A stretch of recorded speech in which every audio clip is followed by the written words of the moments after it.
here is Gene Scheer. Gene, you are in the US. Where in the US exactly? I'm in Washington, Connecticut. Yes. Washington, an hour and 40 minutes north of New York City. Yeah. So the people in our industry all know Gene.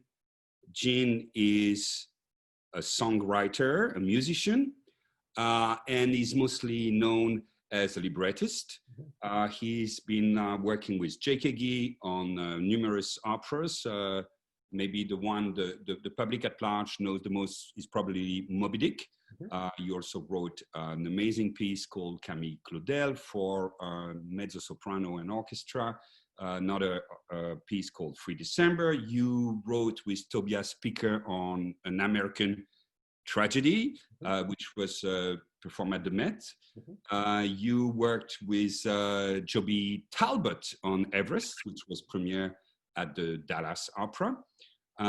You just did for the Santa Fe Opera Cold Mountain on a music of Igden. And you are writing right now, or an opera for us, at least the libretto for an opera for the Dallas Opera, the Diving Bell and the Butterfly, with the music of Joby Talbot. I would like to talk with you about two main things, and I want to know about your upbringing and how one becomes a librettist and a composer too. I want to talk about the connection between the two. And I would like also, if possible, to have a conversation with you about the state of opera and how can one be a librettist for maybe an art that's already quite dead and that maybe doesn't have any future or maybe is the key to the future. So you were trained as a musician. Did you come late to writing? I did. It depends, I guess, how you define late, but I did start as a musician. I went to the Eastman School of Music, which is a conservatory in the States, and I was a singer, and I wanted to be an opera singer. As I always joke, I wanted to hold a spear and sing as loud as I possibly could. You know, that was right. But I grew up involved in theater, doing lots of shows and community theater, school theater, and all sorts of things like that. So I was involved in the theater from the time I was a kid. And then I played clarinet through my childhood, and I wish I had played piano, but I played clarinet through my childhood. And so I wound up at Eastman as a singer, and I had no intention of writing. That was not something I was really thinking about. But I was always thinking about theater and then eventually opera when I went to school. And I started these various skills and interests sort of conflate like rivers coming together. And honestly, it was accelerated by the fact that my singing wasn't that good. I was good, but I wasn't good enough. You know, for those of you who are watching who don't know, most of you do, I'm sure, it's an incredibly competitive field. It's like being a professional athlete. You can be very good, but not good enough. And I always say I was like a AAA baseball player. I couldn't quite hit the fastball, you know. Were you a baritone, a tenor? A baritone, and you know, it would have been very easy, Emmanuel, if I had sucked, like, you know, if I had been terrible. But I was actually, right. I got into some of the apprentice programs, and so I was good, you know. But and I was good on stage, so I was frequently hired to do things where acting was sort of taking the lead and a little bit of singing. But you know, over time that didn't work out, and so I wound up working in musical theater in Europe. I was in Europe to become an opera singer, actually, and then I wound up auditioning for. It's a funny story. I was at the conservatory in Vienna, studying with Eric Verba, who's a very famous pianist, coach. And at the time, I got a call from someone who saw me in some cabaret or something and said, "Would you consider doing Jesus Christ Superstar, the European tour, a European tour, Jesus Christ Superstar?" And I said, "Look, I'm an opera singer. I'm an artist. I don't do Jesus. I'm not going to do Jesus Christ Superstar." And they said, "Well, it pays 2,500 marks a week." And I went, "I'll put Mr. Scheer on the phone." And I took the job, and I wound up working in musical theater for 10 years, continuing to study voice, thinking I was a voice teacher away from, Right. getting it together. But so that's kind of how it happened. But in answer to your question about, how do you become a librettist? Not too many people start out saying, I want to become a librettist. I certainly did not. But if you backward engineer my life, it made sense. I was involved in theater. I was involved in opera. I've stood on stage performing in various venues, and then I had a professional career on stage doing musicals for about 10 years. So I was working at Theater de Wien in Vienna, Hmm. and so it sort of made sense. And then I started writing to keep my soul alive while I was doing these long runs of shows. But to be a writer, you need to have certain facilities with words, Mhm. and that means you need to be, I assume, an avid reader. Mhm. You need to have, a certain love for literature. I mean, a good book is a book that's going to make you want to write somehow. Right. So what were your literary inspiration, and what are the great writer, not necessarily librettist, Mhm. that you think about when you start working on a work?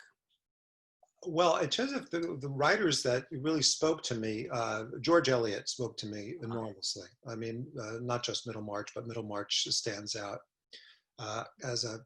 I mean, she was having such an incredible facility with language, philosophy, and it's sort of all woven into these beautiful novels. And I was also led by my mom. My mom was a big reader, and my brother studied literature at Oxford. So it was in our house. But George Eliot was definitely a hero of mine, as was Dickens, which is a different thing, but just the facility with language and storytelling was something that really just spoke to me. There's so many others, but those are two of the sort of champions of my young life reading. And there's no question, you're right. You have to, when I get stuck, which I frequently do when I'm working on a project, um, I will pick up something and sort of just read something that's not related to what I'm writing, but just something that's inspiring, a way of looking at the world in a new way, a way of describing the world in a new way from some master, and uh, and uh, and sometimes it can be jarring, and Right. And reading someone else cleans your own brain yeah, pot. Yeah. and, absolutely. and gives you maybe a new fuel. um, it is a very specific genre. Hmm. um, and somehow you are, correct me if I'm wrong, at the service of something that is beyond you. Absolutely, yeah. Um, and you have, I mean, there is this thought sometimes, even when you talk at least of romantic opera, that a good libretto, if you just put it on the table and you read it, it has to be bad, because the music is going to develop in what the text is not saying. Is You're, that true? you're singing out of my hymnal. I mean, that's exactly what I think.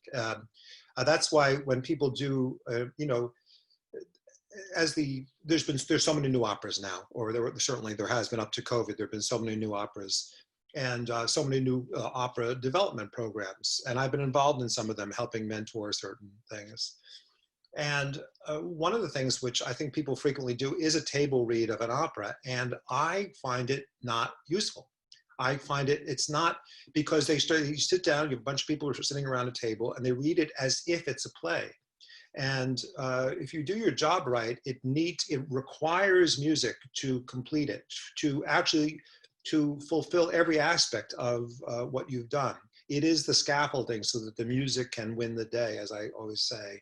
Um, it's honestly, Emmanuel, I've said this before, but I'd say here that, when I'm working on a project, for me, it's not dissimilar. Writing an opera is not dissimilar to writing an outline for a silent film. Mm-hmm. In this way, that obviously the gestures are broader, uh, and also in a silent film, the camera was where the poetry was. The cinematography was where the poetry was of, sort of conveying the spirit of the piece. In our medium, it's the music. And so you have, I wanted to be able to, I'm thinking about these pictures on stage. They can change when the director, when he or she gets to it. But when I'm writing it, I'm literally imagining what it would look like from someone who's watching it, and with music, without words, almost like a silent film, that it would work and that it could be conveyed. I mean, you know, I use the example of Bohème all the time, but you could take the opening of The Marriage of Figaro, where a guy is measuring the bed, and his wife is, or his fiance is going, what are you out of your mind? You know why we're here? And you would, you know, that's why the language is so simple. Those first, he's just counting, you know, and then until he sings, you know, and it's this build until he sings Se vuol ballare in the third number of the thing, but it's the whole thing could be, it's like this. You just see it, you know, from scene to scene. And I think that's how I think.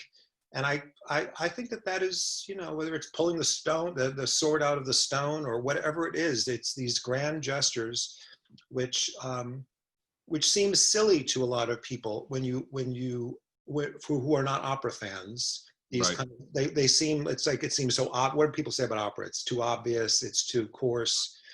But what they're missing is that the poetry is in the music, and it's poetry that can you know, illuminate who we are as human beings, to me anyway, more than anything. You know, it's just absolutely. It can speak much further than any other word or even images in many ways. So somehow you use the word scaffolding, and you're making a difference between, let's say, the dramatic construction of the piece with virtual or potential images that you imagine, and then the words that are going to be supporting or making alive that scaffolding, with, again, a certain aim at allowing the music to exist and to express and take over and make sense of all of this and be one body where you don't really know which one is leading what.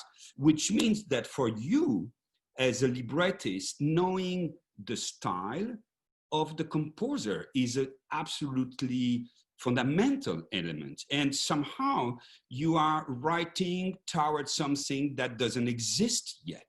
Right. So how do you cope with that? Well, you know, it's, I've been very fortunate to work with very talented composers. And so usually whatever the task that I set for them, they can accomplish, you know. Having said that, you know, when I'm working with someone new, like when I work with Joby on Everest, there's no question that I was attracted to his choral music, his choral writing. He had written these beautiful pieces at Tenebrae, a great English chorus, toured around the world with one of his pieces, which was, you know, hugely successful and hugely beautiful. And so I think that was in the back of my mind, and it sort of was moving towards the front of my mind as I was thinking about how to tell the story of Everest. And as you know, for those who have seen Everest, the chorus is the backbone of the piece. They are these ghosts who are on the mountain of all of the dead who have who are still there.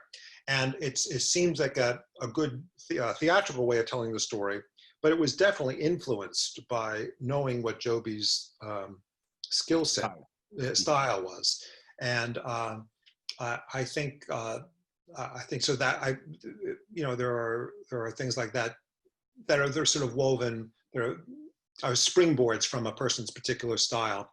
Having said that, if you're going to be a composer writing an opera, you have to have an insane skill set, and you have to be able to do it all. If you're going to be successful, you have to write great orchestral music, you have to write great vocal music, and you have to be able to distill these moments into a musical language that tells the story, you know. Right, but so let's just analyze this a little. And in many ways, you just said something. You say, you know, when I wanted to see what we could do with Everest, I had this image, and I thought, I know the style of Joby, and therefore I'm going to prepare those scenes that I think it can be expressing and illustrating. But I'm sure some of the ideas actually came from Joby, including some of the dramatic ideas. Absolutely. And probably with Jake, it's a different, Jake Hagee or Jennifer Ignan, it's a different process. So sometimes the composer might have a pretty strong idea of the dramatic construction of the piece and ask, Absolutely true. Yeah. and at various levels. So that requires from you a great flexibility. Are you comfortable if a composer is very strong on the structure of the drama, and how much back and forth is there between you guys? There's lots and lots of back and forth. It depends, it's different with different composers, but there's always lots of back and forth. And I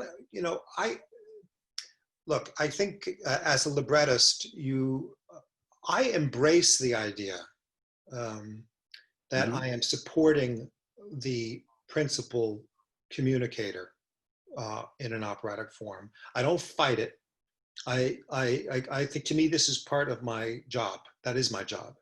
My job is to cull great music out of a composer, because in the end, it's about the music. That's what I mean, it's about the drama, but the drama as woven through the music. That's what opera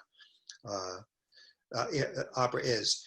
And therefore, if I come up with a great idea, which in like sort of a platonic notion of it's the right way to do it, it's the platonic form of the right way that scene should be, and I've done that. Yeah, I mean, I don't know if I've done that. I thought I have done that. With Tobias and with other folks, and if the scene is rejected because it doesn't speak to the composer, this happens. It happens with everyone. I can be right, but it doesn't matter. Right. If it doesn't inspire music from a composer, and really good music, if it doesn't speak to him or to her, then it doesn't matter that I was, on some sort of abstract form that I was correct. And there, quite frankly, honestly, Emmanuel, there are some scenes that I wish had been said. Right. There's an opening of one opera, Act 2 in one opera of mine, I won't say which one, which I think I had a better solution for, but it didn't inspire the composer. So right. we went with something else. And maybe he was wrong. Yeah, and maybe he was wrong. You think it's wrong, and probably you are correct. So yeah. Does it happen, though, that you have written a scene with a certain ideal music for the scene, or potential ambiance, poetry, character, energy, and I think we should backtrack in explaining to the people listening to us that actually librettists in the past, they have even had the added difficulty of fighting censorship, for instance, right. which made them sometimes even smarter, because right. that's another layer of not saying something, but letting the music say it. Right, exactly. And the action say it. Has it happened that once your scene was put in music, your scene didn't mean the same thing for you anymore, and you were convinced of the new turn of the scene? Without question. I mean, more often than not, because I've been fortunate enough to work with these very talented composers, their imagination will take what I've done in a new way, and frequently it is it's a glorious surprise to me to watch what happens when they take this scene that I've written, words and also structure, as I've said over and over again, and then it just elevates to another level.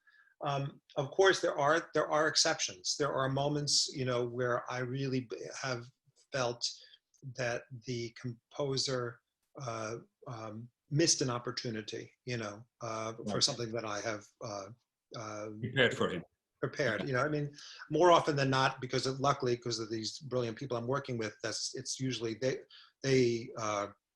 take it to a level that I could never have imagined. But there are moments, and something, as I've gotten older doing this, sometimes I'm right and sometimes I'm wrong. Sometimes, right. Sometimes I have this vision, and the notion that it's always a missed opportunity if they don't do what I've said. That's not always the case. Jake has saved me enormously, like, you know, where he's, you know, he's cut something down which was both verbose in terms of language, but also verbose in terms of drama. He said, you know, he has a good line. He says, I can do this with music. I can tell I can get from A to B here with music. We don't need this little scene. We don't need these words. And he's frequently right, you know. So he's saved my ass a lot, you know, in terms of structuring a piece. Right. And I'm sure you save his own butt too with your words or with your knowledge of the dramatic development. The same thing happens at another level then with the singers and the stage director, the set designer. How much are you involved usually in that process? How frustrating or rewarding is it? Well, it won't surprise, maybe it'll surprise people outside of the business, but not in the business, that librettist is a little bit like the caboose of the engine in terms of once the show starts going, it's in the director's hands, the composer, because the composer is talking to the conductor, right, who is the heartbeat of the show. Yeah. You know, so I like to think that I've written it so much in that that my fingerprints are everywhere. But a good director is very often, you know, I come from this European Reiki theater, what the Americans call Eurotrash, as we know, and sometimes you have to take things by the side. So. You know, the didascalie, the scenic indications, well, you have to understand why they are here, what's the connection between this moment in the action and the music, but you might go left when it says right and so on. How do you feel about this? If it works, it's great. I mean, basically, I'm all for it.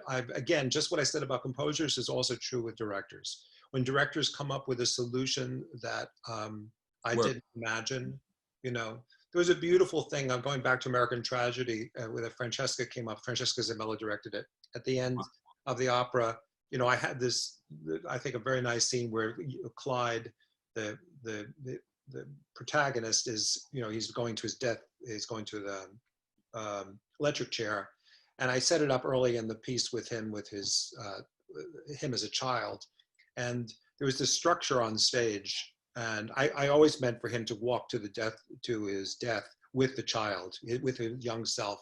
They go together. It was very dramatic, and I thought a successful sort of moment. But Cheska did a beautiful thing where there was just a structure on stage, and the structure moved away, revealing the little boy. I didn't think of that. She thought of it. It was beautiful. It was so elegantly staged, so efficient, and such a beautiful thing where all of a sudden it's like this moment, you know. And so it's people do, you know, come up with these solutions that are just revelatory. You know, I have one of these jokes that I say about the business, which is with a librettist. As a librettist, if I do my job correctly, I say this sort of tongue in cheek, but I kind of mean it. Right, Emmanuel is like, if I do my job correctly, when the composer is writing the opera, he or she thinks they've written the libretto. Right.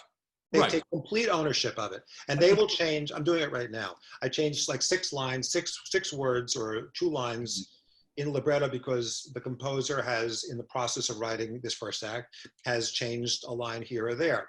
And I think the composer thinks, you know, when they change that, like, you know, wonderful to glorious or something like that, that they've written the libretto. Right. And you can say that's a real pain in the ass, or it's how dare they, or you can say, that's part of the process. Someone has to feel like they own it. The same thing happens when the director gets it. The director thinks he or she wrote the music and they wrote the libretto. They think, you know, I have it from here. You know, I'm going to take over the whole thing.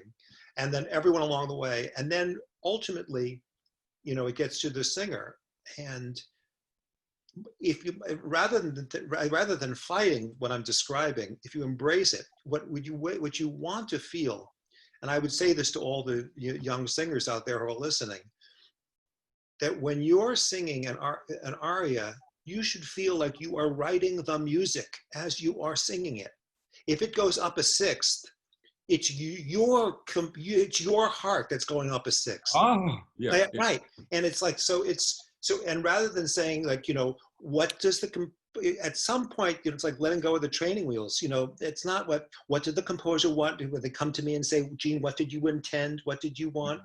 And I said, I want you to own this. I want you to write the words while you're singing it. I want you to write the music. And there is no Joby Talbot. There is no Gene. There's no one but you as the character who is singing that. I think of, Joyce DiDonato, who did Camille Claudel, is a great example of someone who is so alive on stage. And you feel, she takes those Baroque, forget our pieces, those Baroque pieces. It feels like those roulottes, they're not just notes on a page. They're an emotional thing that's coming out of that singer, right? Right. And that's what you want to embrace that. So I'm happy to be in the back of the theater, and if it works, it works. So that's all I care about. Right. I'm into all of this, and you're right. It transposes to the traditional repertoire. It's the same process. A lot of your libretti are inspired or directly coming from other works, novels, theater, or so on and so on. Few are original. What's the difference in process between the two things? That's a really good question, because I'm writing a piece right now with Jake, which is based on a historical event in the 19th century, but it's basically original work. And the first thing to say about that is that, opera, we are a fringe part of the culture. Let's just get real. This is not, when Verdi died and 400,000 people carried his coffin through the streets of Milan, those days are no longer with us. This is it's just a different, we're a different place in the tapestry. And I've lost my train of thought. Original story. Oh yeah, original. So what I was going to say, I'm sorry. What I was going to say is that you're just imagining your own film. No. What I was going to say I was talking about. I got lost thinking about what a fringe part of the culture we are.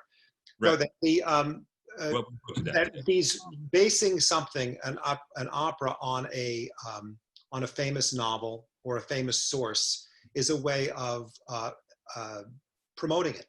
It is. The audience knows Cold Mountain, and there's an audience that will come to see Cold Mountain because of Charles's beautiful book and because of the film. To me, the film was less successful, but the movie was very, very beautiful. The book was very, very beautiful, and it was incredibly successful. He sold 10 million copies or whatever. And so I think that that's part of the reality of our business. Selling something that's based on an original idea, something that's sort of a slender read from the culture. I'm not talking about the quality of the piece. I'm talking about selling it.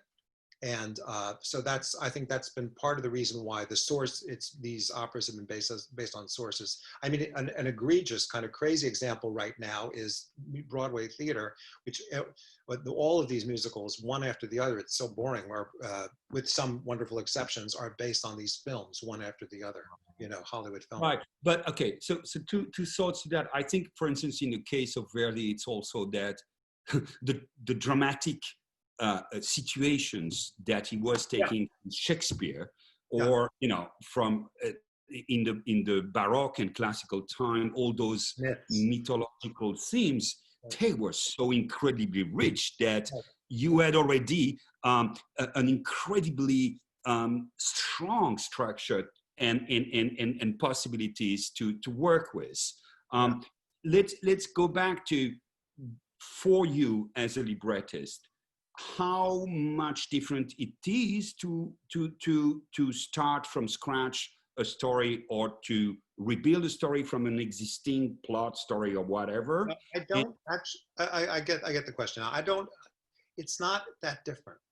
It isn't, because it's what is required to make it work is the same, whether I'm basing it on Cold Mountain or I'm coming up with an original idea.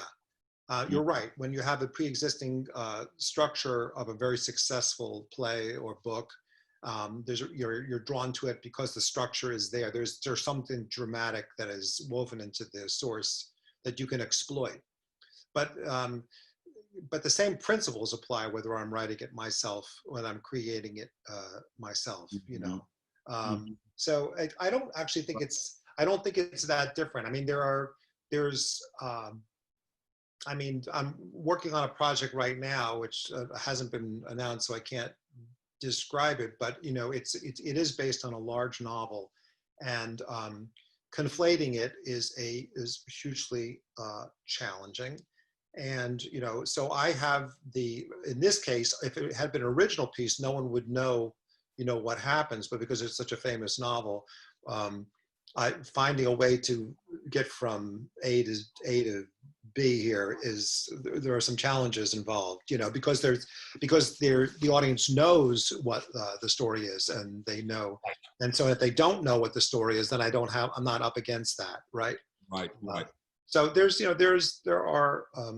are challenges all the way through, but the basic Process. the basic process is the same. It really is. Yeah. Okay, and let's say that's the part that I'm trying to really grasp and understand. You have worked, Jake has a musical language that is definitely contemporary, but very tonal, and where you have, you know where you are, you know where you're going. There is an arch, there is a huge poetical sound element in what he does. He expresses a lot just through orchestration and sounds, and emotions are there, you know. Then you can have all the layer of emotions that opera provides, the one that are hidden but that you can still feel, and so on, in an extremely sophisticated way. But you have other types of contemporary writing that, let's say, are hardcore minimalist, for instance, or repetitive, you know, and maybe one day you will work with such a composer. Are you going to write your words a different way? Are you going to anticipate that differently? Are you going to pace the action differently for that? Yes, the answer to that is yes. It will depend upon the musical language will inform to some extent the way the libretto is conceived. It is true, though, I will say this, that one of the reasons why I have worked so happily with Jake over the years is that we both have this is not about the musical language, it's just it's the structure of the storytelling. Yeah. Storytelling we have a very similar take on the poetry.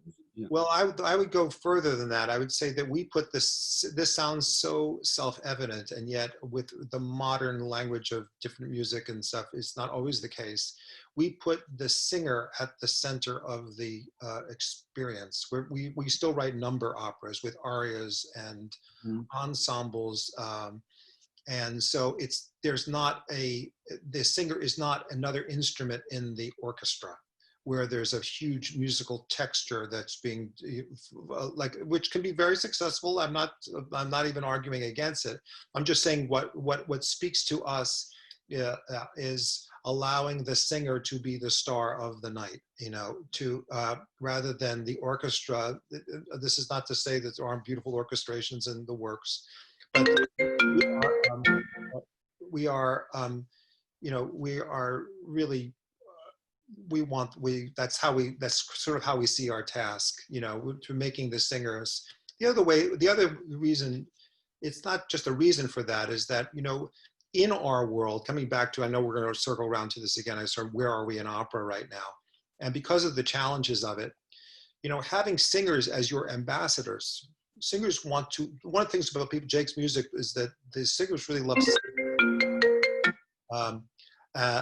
because it's and they become your ambassadors and are taking the works with them. So I think that's something that I think appeals to both of us. But I like all different kinds of music, and I'm thrilled about working with Joby again for you folks in Dallas, and I think he's just, you know, a brilliant composer, and it's a different musical style, and very beautiful as well. It is a different musical style. Who are the it's an anecdotal question, but who are the composers of the past you would have liked to write a libretto for? Oh, that's a great. Strauss or Wagner, Verdi or Boito, Mozart or Haydn, Janacek? It's no one's ever asked me that. That's such a great question. Well, if forgetting this whole notion that I'm not worthy, and who's worthy of working with Mozart, but they were all difficult, and they're all different. Yeah, they're all difficult. Yeah, difficult people and so forth. But Mozart, because he just got it. I mean, he just got drama. Got everything. Yeah. He just did, and also he thought theatrically and obviously musically.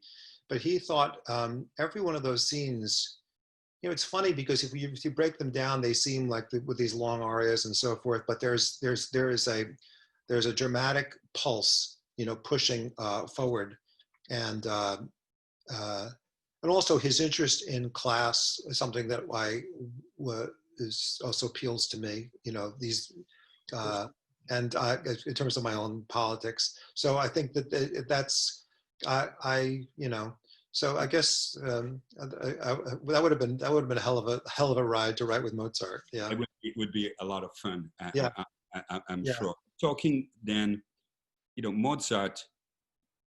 Also, can you imagine like Mozart? I mean, just in terms of ways operas have developed, in terms of transcending time and so forth. What he did with the second act finale in Figaro, which is like I always say, like the golden mean of Western civilization. It's like this incredible moment with different kinds of theatrical devices that have become more routine or more exploited over time. I mean, the guy would have been just would have been unbelievable. So that's in a time where opera was extremely relevant, where opera was not only reflecting the ideas of the society, but was also a place where a conversation could start, where a librettist and a composer and a society could elaborate together physically and in a certain ceremonial what they thought of what was going on with the wars and the kings and the economy and the religions and all of this, and they had to navigate this, but it was really happening there, and there was a dialectical connection between the city, the community, the civilization, and the arts. I have this theory that I'm developing lately, that the evolution of style in opera, if you bear with me for a second, is concomitant of a revolution in technical possibilities. That is, if you look in the Baroque area, one act, one place, one action, because you have candles and you just have in the back a canvas that is shimmering with the candle getting a little darker, the light darker, and that in return allows mythological stories or poetical stories to develop themselves much more than realistic stories or even sheer psychological stories. Then you have the evolution of lighting, and you have different sets. And with different sets, because you have different lights, you can or you must tell different stories, which in turn lead to different musical style, where you all of a sudden the emotions are going to be developed more directly, and so on and so on. You go to the contemporary area, you have the possibility of changing set much more rapidly. You have a different society, different language, and all this is connected. In the last 50, 100 years, opera is not anymore that place of relevance. Opera is not the place where the main question of society are being discussed. And the language, as beautiful as it is, and we have produced fantastic works in the last years, but there is not anymore, especially in opera, this notion that we are creating a new language, and that new language is the expression of a new society. So how are we going to go, if ever, out of that ditch? Well, first of all, it's a very interesting notion that you've just been describing.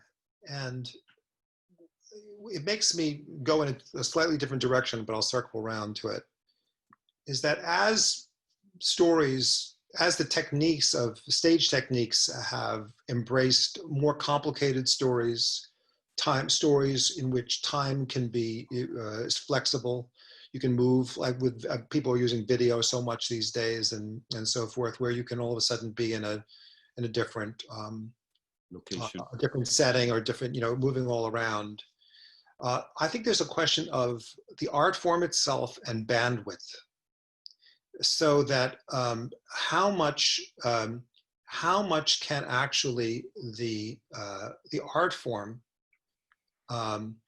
really successfully juggle in terms of creating an emotional connection with the audience. And that now, if coming back to the notion, if the singer is the center of the experience, and you have an arias that are 80 seconds long because you're twitching to go from one place to the next, and you don't allow someone to sit and sing and let their voice tell a sort of an emotional moment, which can be connected to our the political realities of where we are right now. Then there's a lack of punch that the opera offers. It seems to offer more because there's so much going on stage. Mm-hmm. But what we need, for me, there's nothing quite like, with a Handel opera where a person, even with these da capo arias, if it's done really, really well, there is, the things that you're describing are part of the beauty. a part of the beauty of it. Right. So I think that this is a question of, content and form.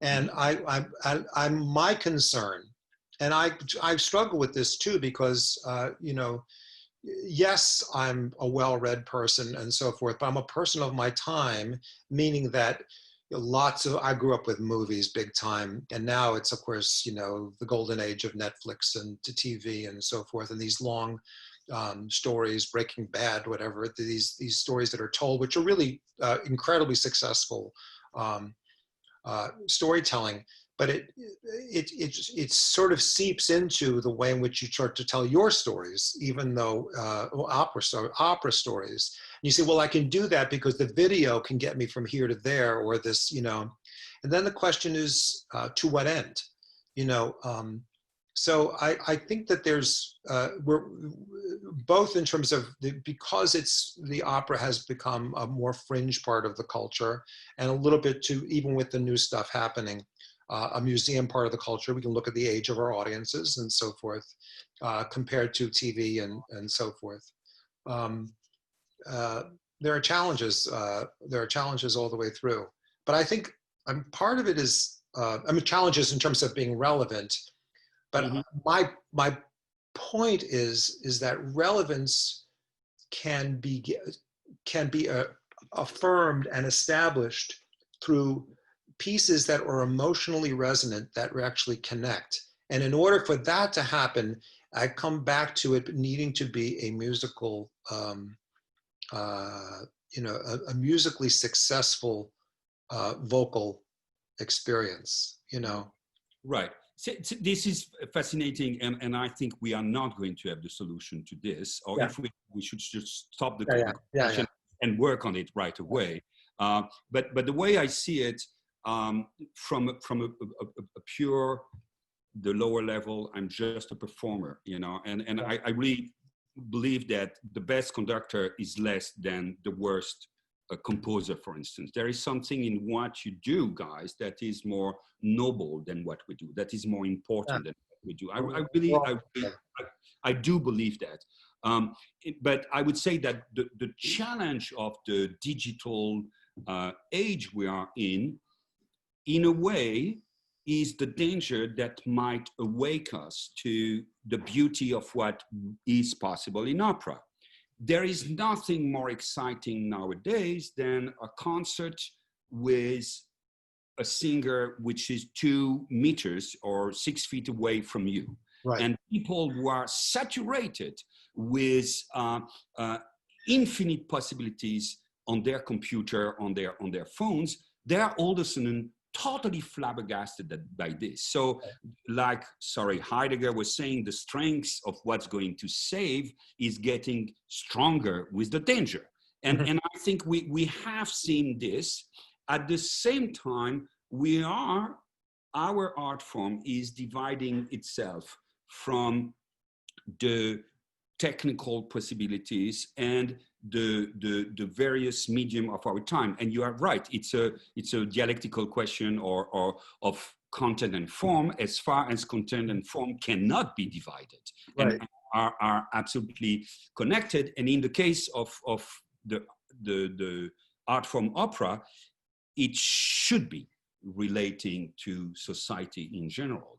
And I kind of think that there is maybe a way to reconcile of this, and provide that intimate vocal experience, like heart to heart, with feeling the blood pressure or the breathing of the person next to you, but still at the same time using, in a moment in the process or even in the experience, the infinite possibilities that we have now with new technologies. Again, I've not solved that. I agree. And listen, I don't want to, what I'm describing is a sort of a warning, but not of the potential of these new technologies to take us away from the potential. It's also true that it's incredible what we can do on stage now. And there's ways of juggling all sorts of new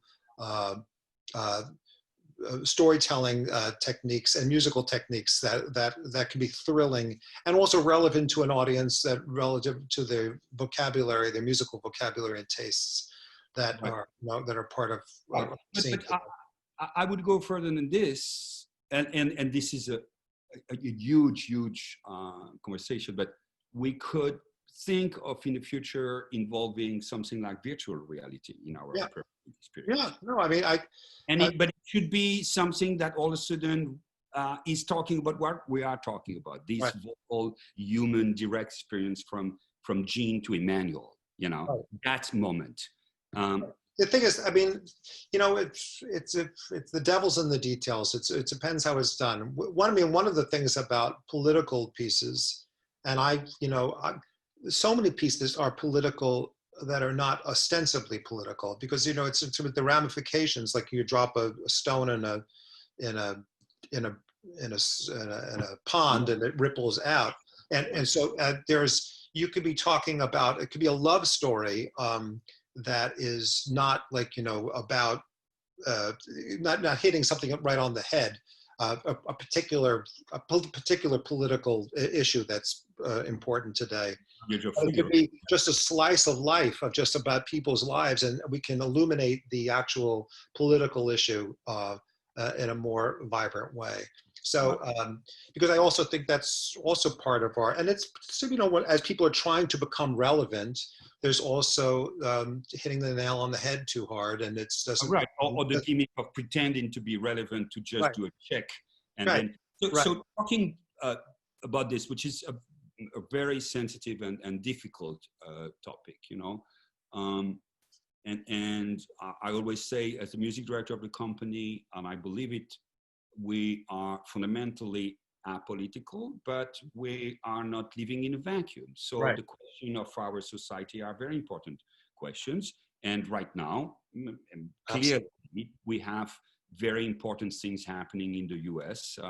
And I'm referring to Black Lives Matter, but not only that. Do you think you have a duty as a librettist toward this?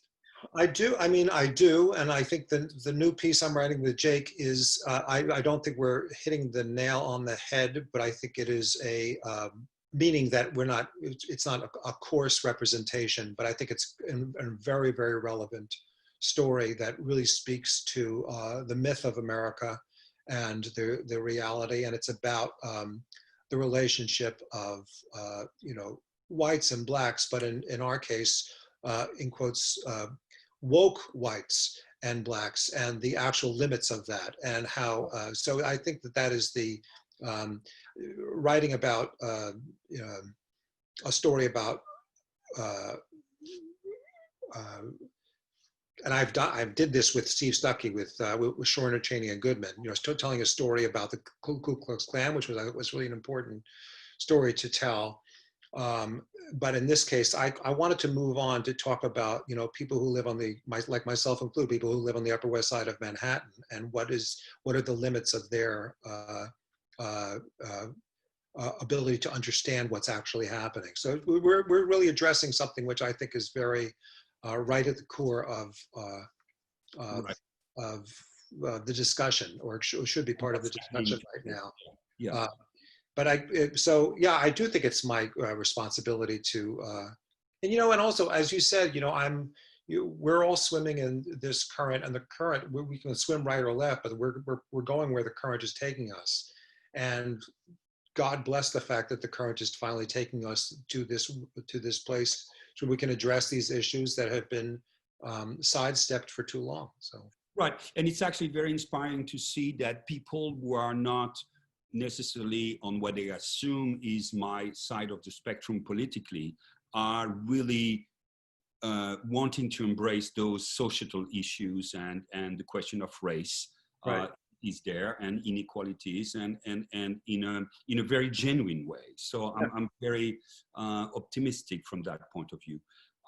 You mentioned earlier that you are writing the libretto for The Diving Bell and the Butterfly with Joby. It's an incredible book. It's a very inspiring story. Actually, is it relevant to our time, and what's relevant in that story to our time?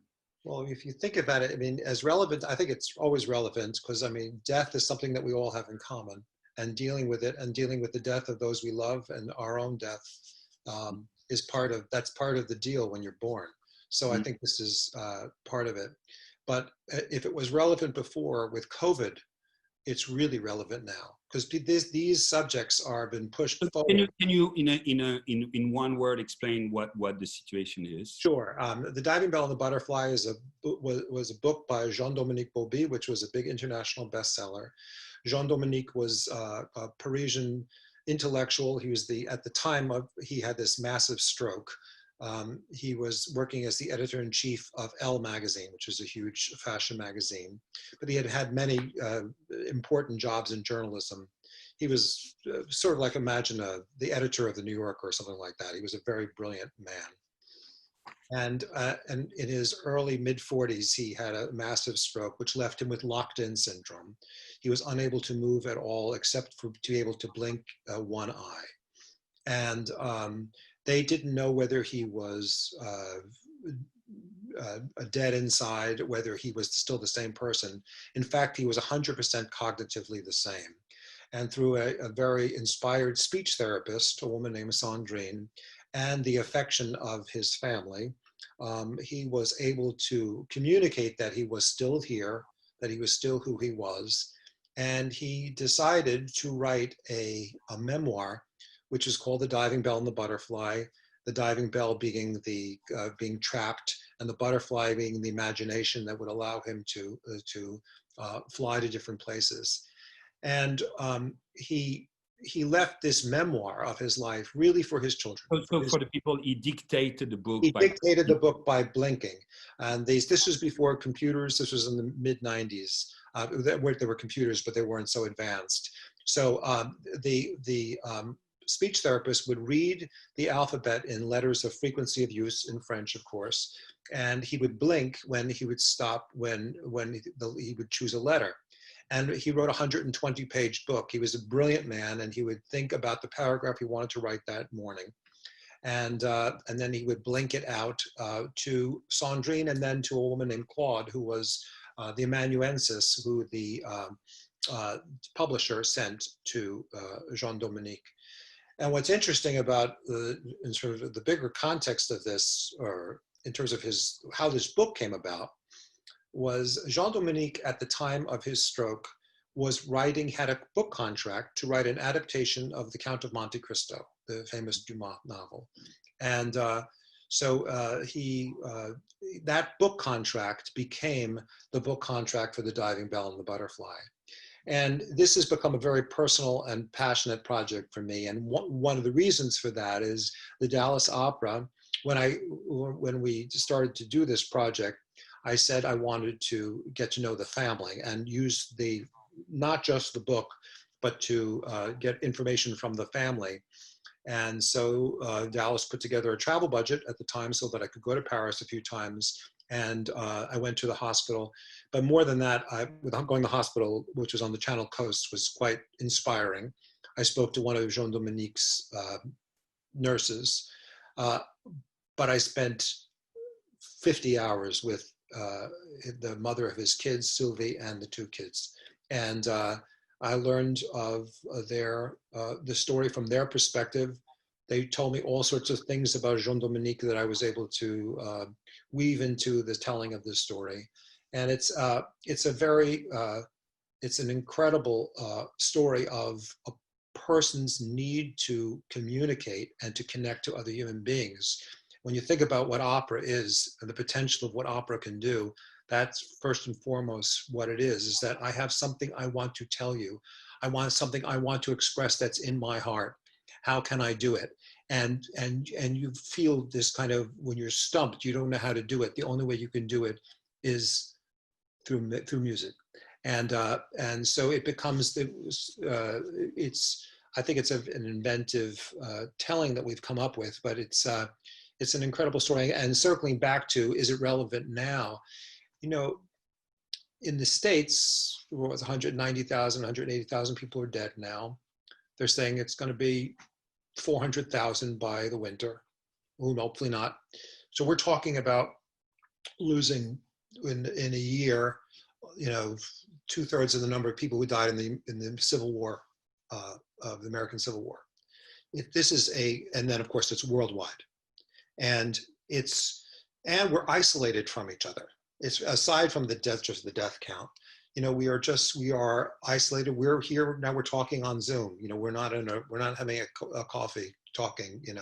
I look forward to it, Emmanuel. I look forward to that moment happening soon. But we are, and there's this need to be together and to communicate and to know that this is part of the human experience. So it's almost like a correlate for what's happening in our world right now. You have a person who's locked away, trying to communicate to his family. There's this huge medical barrier, and there's this unbelievable desire to find a way to communicate and to tell my story, and to leave for your children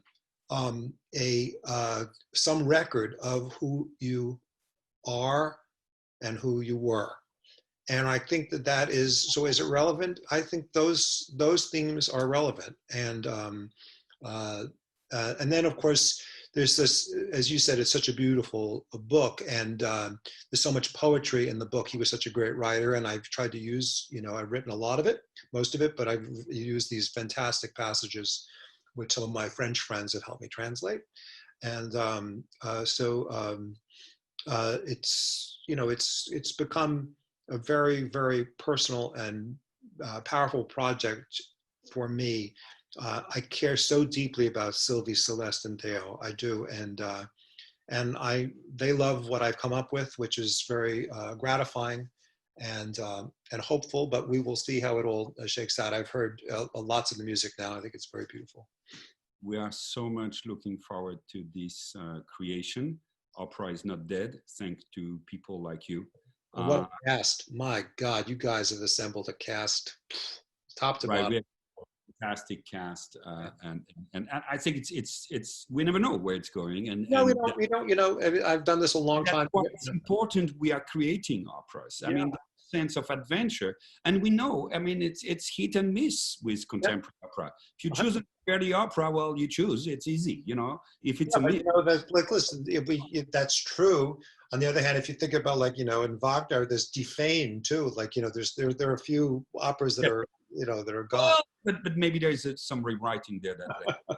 Gene, we're done for today. Okay. Can't wait to have that glass not coffee, of Chardonnay That sounds good to me too. Bordeaux with you.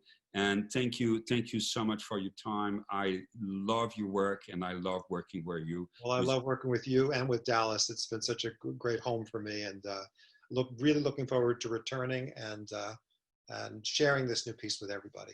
See you soon. See you soon. Take care.